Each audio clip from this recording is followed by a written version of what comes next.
ఏంటి నిన్ను చూసి నువ్వే భయపడుతున్నావా? ఏం చేస్తావు? నీ ఫేస్ అలాంటిది, భయపడక చేస్తావా? అందుకేగా నాకిప్పటిదాకా పెళ్ళే కాలేదు. అయ్యుంటే ఈ పాటికి ప్రొడక్షన్ ఆపరేషన్ రెండు అయిపోయింది. ట్రై చేస్తున్నాం సార్. ఇప్పటికే పెళ్లి చూపులు హాఫ్ సెంచరీ పూర్తయినాయి. సెంచరీ అయ్యేలాగా ఈ గంతకు తగ్గ బంత దొరకపోతుందా? డబుల్ సెంచరీ కొట్టినా నీకు మ్యారేజ్ అవ్వడం నాకు డౌటే. ముష్టి వాళ్ళకి మోస్ట్ వాంటెడ్ టెర్రరిస్టులకు కూడా పెళ్ళయి పిల్లలున్నారు. నీకేరా లేంది. అయితే నన్నేం చేయమంటావు? బిర్యానీలో బేగాన్ స్ప్రే కలుపుకుని తిని చావు. చాలే, నోరు మూసుకో. అసలే చండాలమైన ఫేస్ వేసుకుని పెళ్ళి ఒక నేను ఎడుతుంటే పైగా నీ ఎగతాడు ఒకట పాదలకి.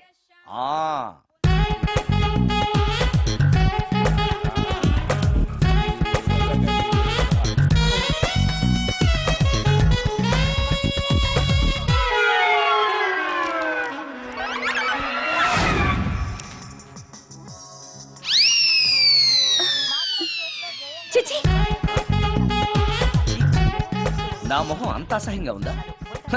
వాడు పెళ్ళాంతో హనీమూన్ లో ఉండగా మిమ్మల్ని, పెళ్ళాంతో చెప్పు దెబ్బలు తింటున్నప్పుడు నన్ను పుట్టించాడు. అది నా కర్మ. వస్తున్నా.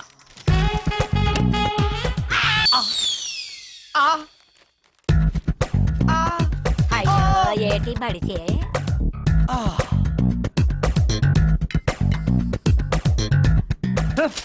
మన ఫేసే ఎవరు చూడలేక చస్తుంటే పైగా ఈ ఎక్స్పోజింగ్ కూడానా? చెయ్యి. లోపల డ్రాయర్ ఉంది కాబట్టి సరిపోయింది. అమ్మో ముత్యాలు. ఏటి బాబు? నేను రికార్డింగ్ థియేటర్కి వెళ్ళొస్తాను. అలాగే బాబు. ముత్యాలు, మళ్ళా ఏటి బాబు? ఇందాక నువ్వు చూసింది ఎవరికి చెప్పకు.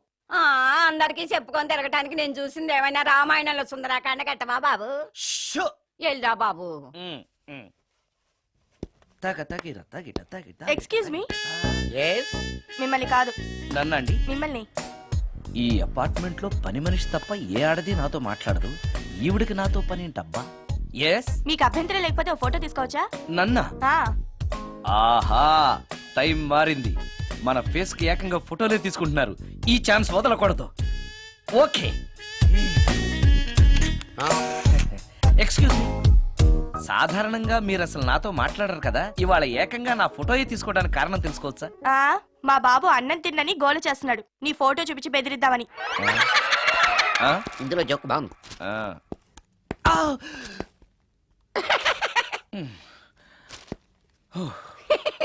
20% ఇవ్వడానికి వస్తున్నారు ఏదో. ఏమండి, వచ్చే వారం తిరుపతిలో బ్రహ్మోత్సవాలు జరుగుతున్నాయి. అయితే వెళదామండి.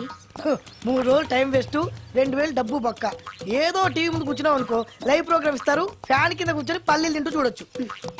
రేపు ఆదివారం ఏదైనా మంచి సినిమాకి వెళ్దామండి. వారిని 3 గంటలు టైం వేస్ట్, 200 రూపాయలు డబ్బు వేస్ట్. 3 నెలలు కళ్ళు మూసుకోనుకో, ఏదో ఛానల్ వస్తుంది, ఇంట్లో కూర్చొని చూడొచ్చు. అవును, మర్చిపోయాను, నీకు ఫిష్ బిర్యానీ చేయడం వచ్చా? తినాలుంది. ఎందుకు అనవసరంగా డబ్బు ఖర్చు? ప్రతిరోజు టీవీ చూస్తూ కూర్చోండి, ఏదో ఒక రోజు టీవీ ప్రోగ్రామ్ లో గుమగుమల్లో చూపిస్తారు ఎలా చేయాలో. లొట్టలేస్తూ చూడొచ్చు. మాటల్లో పెట్టి రికార్డింగ్ థియేటర్ వరకు నడిపించుకుంటూ తీసుకొచ్చి ఆటో డబ్బులు మిగిల్చారు. హలో, నువ్వు ఎంత బాగా వాయిస్తావు, ఏం బాగా వాయిస్తావు అనేది నాకు అనవసరం. నీకు ఇచ్చే రిమ్యునరేషన్ లో నాకు 20% ఇస్తావా? అయితేనే ఓకే. లైన్ అలా అయితేనే ఓకే. లేవుటి ఇంకోసారి ఫోన్ చేయకు పెట్టే ఫోన్. ఇదిగో, నువ్వు పంజాబ్ వెళ్తున్నావు కదా, మా ఆవిడ్ని మాధురి రికార్డింగ్ థియేటర్ లో డ్రాప్ చేసి ఆ తర్వాత వెళ్ళు. అర్థమైందా? అలాగే సార్. ఒక్క నిమిషం ఉండే. హలో, ఏమైనా నాకు ఈ సొంత ఎందుకయ్యా? నువ్వెంత సీనియర్ అయితే నాకెందుకు? 20% ఇస్తావా? అలా అయితే రికార్డింగ్ థియేటర్ గిటార్ వేసుకుని వచ్చాయి. ఇది ఒక్క నిమిషం, పక్కనే కదా ఇల్లు. నడుచుకుంటూ వచ్చి ఆటోలో వచ్చానని చెప్పి మా బాధ దగ్గర 100 రూపాయలు తీసుకో. మా బాధ దొరకకుండా 100 నాకు ఇచ్చి. అది ఇగో ఒక్క నిమిషం. ఇంటి దగ్గరే టీలు టిఫిన్లు తినేసి వచ్చాయి. ఓకే, ఈ పేరు చెప్పి టీలు టిఫిన్లు 3 మారికి చెంది ప్యాకెట్లు, 4 సిగరెట్ ప్యాకెట్లు అని 100 రూపాయలు ఒకేసారి. నువ్వు వెళ్ళు. ఇగో, నువ్వు ట్రాక్ పరంగా 2000 రూపాయలు ఇస్తారు, నాకు 200 రూపాయలు కమిషన్ ఇవ్వాలి. ఓకేనా? నేను మీ భార్యనండి. మర్చిపోయాను. నువ్వు వెళ్ళు. ఇగో, మా ఆవిడ డ్రాప్ చేసిన వెళ్ళు. మధ్యలో రైట్ మాక వెళ్ళు. మా గురువు గారు కూడా అనవసరంగా పెట్రోల్ వేస్ట్ చేస్తున్నాడు. నడుచుకుంటూ రావచ్చు కదా, ఇంత పెద్ద బండి ఎందుకో. హలో,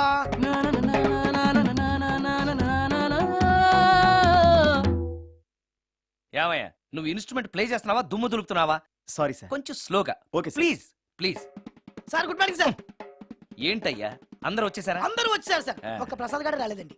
అదేంటి వాడు నిన్నే వస్తానని చెప్పాడు కదా. వాడికి పెళ్లి సెటిల్ అయింది సార్, రావడానికి ఇంకా 2 రోజులు పడుతుందని ఫోన్ చేశాడు.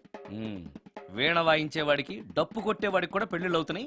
మ్యూజిక్ డైరెక్టర్ నాకు మాత్రం అదృష్టం లేదు. జింగిల్ మొత్తం వీణ మీద ఆధారపడింది, వాడు లేకపోతే ఎలారా? వాడు లేడనే సువర్ణ అనే వీణ ప్లేని తీసుకొచ్చాను సార్.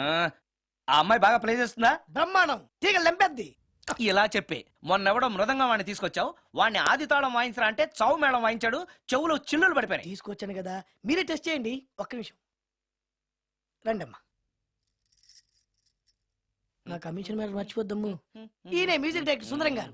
నమస్కారం అండి. నమస్తే.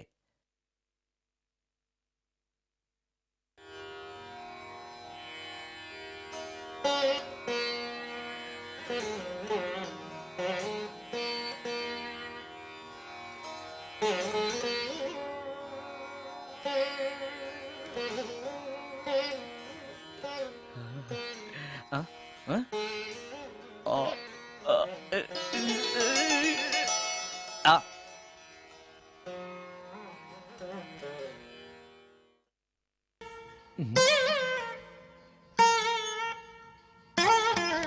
ఆ? అబ్బాయి కొంచెం అప్పుడే వంకరగా ఉన్నంత మాత్రం రుచిపోతుందా? అబ్బాయి డబ్బు బాగా సంపాదిస్తున్నాడు. డబ్బుంటే అన్నీ ఓకే. మీ తమ్ముడు మాకు బాగా నచ్చాడండి. నేను మీకు నచ్చాను, మీ అమ్మాయి మా అందరికీ నచ్చింది కాబట్టి చెప్పు బాబు. అది అది ఏంట్రా? మీ అమ్మాయితో నేను మాట్లాడాను. ఈ రోజుల్లో ఇవన్నీ మామూలేగా బాబు, తీసుకెళ్లి మాట్లాడు. రే ఆగరా, ఏమడుగుతావురా? మ్యూజిక్ వాయించడమేనా లేకపోతే స్టెప్స్ కూడా వేయటం వచ్చా అని అడుగుతావా? మ్మ్. బల్లిగుడ్లతో ఆమ్లెట్ వేయడం వచ్చా అని అడుగుతా. రే, రే, రే. కింద పడలేదు. మా రోజుల్లో ఇలాంటి పద్ధతులు ఏమీ ఉండేవి కాదు. పెళ్ళవక ముందే పక్కకు తీసుకెళ్లి మాట్లాడడానికి ఏముంటాయని.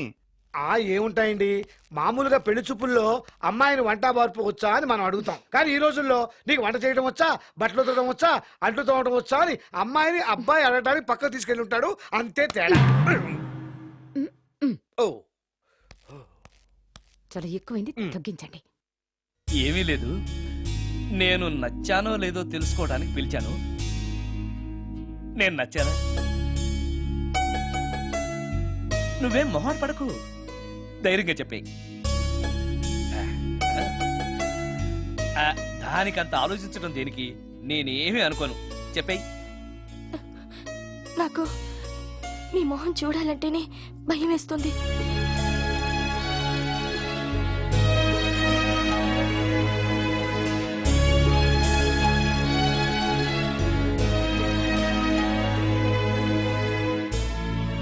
పనిలో పని ముహూర్తాలు కూడా పెట్టేస్తే మనం పెళ్లి ఏర్పాట్లు చేసుకోవచ్చండి. అలాగే అక్క, ఏనానా?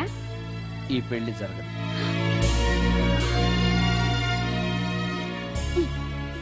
అసలు నీకు బుద్ధుందా? మేమందరం ఒప్పుకున్నాక ఆ అమ్మాయి అభిప్రాయంతో నీకు పనేంట్రా?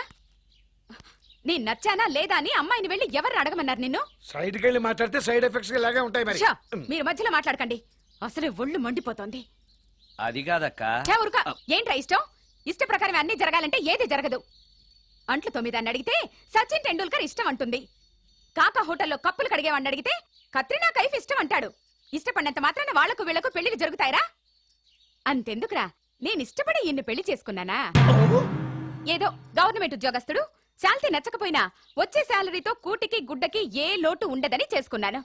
ఆ పర్సనాలిటీ చూడు, ఇన్షర్ట్ చేస్తే బియ్యం బస్తాని మధ్యలో తాడేసి కట్టేసినట్టుంటుంది. నవ్వితే నాగుపం బుస కొట్టినట్టుంటుంది. మాట్లాడితే గ్రైండర్ లో రాళ్లేసి తిప్పినట్టు గలగలగలమని ఒకటే మోత. ఇవన్నీ ఎందుకురా? మనిషికి మాయరోగం వచ్చి ఫట్టుమనుకో, ఏదో వచ్చే పెన్షన్ తో హ్యాపీగా బతకొచ్చు కదా అని చేసుకున్నాను. అయినా ఆడదానికి ఇష్టాలతో పనింట్రా? ఆస్తుందా, అంతస్తుందా, వచ్చే సంపాదన ఎంత అని ఆలోచించి అడ్జస్ట్ అయిపోవడమే. అసలు నిన్ను చూడగానే ముచ్చట పడిపోయి పెళ్లి చేసుకోవడానికి నువ్వేమన్నా మన్మధుడివా లేకపోతే మిస్టర్ ఆంధ్రావా? చూసావా అక్క, నువ్వు కూడా అట్టగన్నావు. దానికి నేను ఇష్టం లేదంటే పెళ్లి చేసుకోవచ్చే, కానీ నన్ను చూస్తేనే భయపడిపోయే ఆడదని నేను ఎలా చేసుకోమంటావు? ఎలా? నువ్వు ఒక వేస్ట్. గురుగారు నచ్చిందా? భయమేస్తుంది. ఏదో ఒక మూడ్లో అలా అనేశాను, సారీ. ఆ రోజు నేను అలా మాట్లాడి ఉండకూడదు, నన్ను క్షమించండి. అబ్బే, ఐఎమ్ వెరీ సారీ. మీరు చాలా బ్రహ్మాండంగా ప్లే చేశారు, చాలా బాగుంది. ఆ, మీ ఆయన అందంగా ఉంటాడా? చాలా అందంగా ఉంటారు. ఆ రోజు నన్ను చేసుకోపోవడమే మంచిదైందనమాట. మీరు చాలా అదృష్టవంతులు. కాదు, దురదృష్టవంతురాల్ని. ఆయనకు లేని అలవాటు అంటూ లేదు. అన్ని అవలక్షణాలే. ప్రతిరోజు ఆయన మాటలతోనూ చేతలతోనూ నాకు నరకం చూపిస్తున్నారు. జీవితానికి కావాల్సింది అందమైన మనసు తప్ప ముఖం కాదని తెలుసుకునేసరికి నా